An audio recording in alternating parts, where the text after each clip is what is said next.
बिस्मिल्लाहिर्रहमानिर्रहीम। Hope so you all are doing well. Welcome to our channel. जैसे कि हम जू जियोग्राफी के कुछ लेक्चर्स को लेके चल रहे हैं। फर्स्ट ऑफ ऑल हमने डिस्कस किया था different continents of the world. 7 continents हैं, उसको हमने थोड़ा सा डिटेल में देखा था। इसके बाद हमने देखा कि ओशंस कितने होते हैं। बेसिकली 5 ओशंस होते हैं, that is Pacific, Atlantic, Indian, southern and Arctic oceans. आज हम देखेंगे कि ये जो हमारे पास ओशंस होते हैं या फिर हमारे पास जो कॉन्टिनेंट्स हैं, इनके बीच में अगर हम कॉन्टिनेंट्स की बात करें तो कुछ बाउंड्री लाइंस होती हैं या फिर इनको मिला के ना मतलब दो चीज़ों को इकट्ठा करने से कुछ कोई ना कोई एक वर्ड बनता है। तो वो किस तरह बनता है और वो क्या बनता है और क्यों बनाया जाता है, बेसिकली उसको हम देखेंगे। फर्स्ट ऑफ ऑल हम देख लेते हैं कि हमारे पास ये जो हमने प्रीवियस लेक्चर्स में डिस्कस किए, कॉन्टिनेंट्स एंड ओशंस।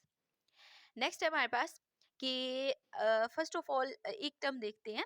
हम देखते हैं यूरेशिया कहते हैं, अमेरिकाज कहते हैं, ओशिनिया कहते हैं।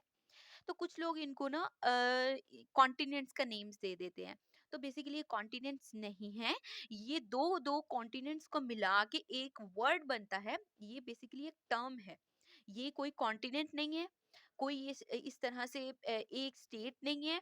या फिर हम इसको ये नहीं कह सकते कि ये जो है एक इसकी टेरिटरी अलग है या फिर इसकी लोकेशन एक जगह पे है, या इस तरह से हम नहीं कह सकते। ये बेसिकली एक टर्म है, दो चीजों को मिला के जो बन रही है। तो अगर हम यहाँ पे देखें, यूरेशिया यूरोप और एशिया, एशिया को कहते हैं, इसलिए इसको यूरेशिया कहते हैं। इन दोनों को अगर मिला के हम बोलेंगे यूरेशिया या यूरेशिया पढ़ेंगे इसको, ठीक है। नेक्स्ट है हमारे पास अमेरिकाज। अमेरिकाज में क्या आता है, north America and south America. इन दोनों को मिला के बोलेंगे तो हम बोलेंगे अमेरिकाज। नेक्स्ट आता है हमारे पास ऑस्ट्रेलिया। ऑस्ट्रेलिया के साथ है ओशिनिया। तो ये भी एक टर्म है जो कि इसको ऑस्ट्रेलिया के अगर हम आसपास देखें तो हमारे पास क्या है, उसकी अगर हम उसकी साउथ साइड पे देखें तो वहां पे क्या है, उस वहां पे सदर्न ओशन है। तो ये ऑस्ट्रेलिया को सदर्न ओशन से मिला, सॉरी, ऑस्ट्रेलिया को और अंटार्कटिका के बीच में क्या है, बेसिकली सदर्न ओशन है।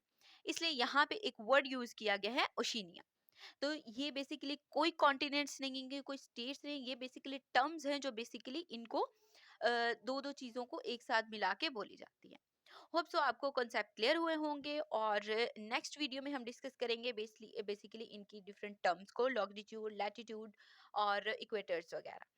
तो होप सो आपको कॉन्सेप्ट्स क्लियर हो गए होंगे। अगर कोई इश्यू हो तो आप कमेंट बॉक्स में पूछ सकते हैं। दुआ में याद रखिएगा। अल्लाह हाफिज।